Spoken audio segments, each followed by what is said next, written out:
If your battery is going dead after the bike is sitting idle for a day or more, and you've already checked out the battery and believe that that's good, a test that you should perform is a parasitic current test. To conduct a parasitic current test, we're using a multimeter.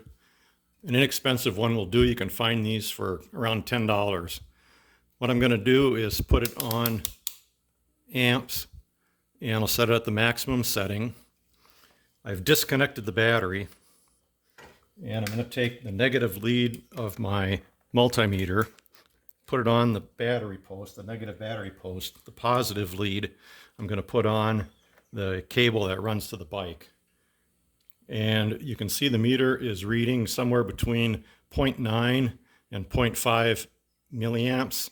That's varying as the current draw varies. The bike is always drawing current. The electronics are staying active to recognize the key fob. The spec for current draw is 0.9 or less, and so you can see that we're in spec.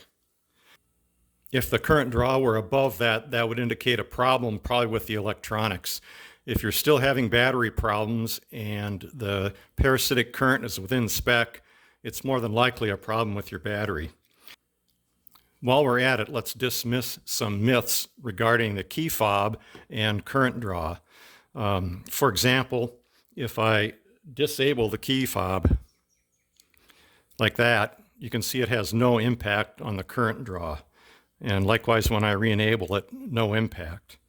Now, when I enable the alarm, you can see that there's a spike in current when the alarm first comes on, and then it drops back to normal. Now, you'll see it spike up to 1.5 milliamps, 2 milliamps, etc. That's just because the LED is flashing up on the display. But other than that, the current draw also is very low.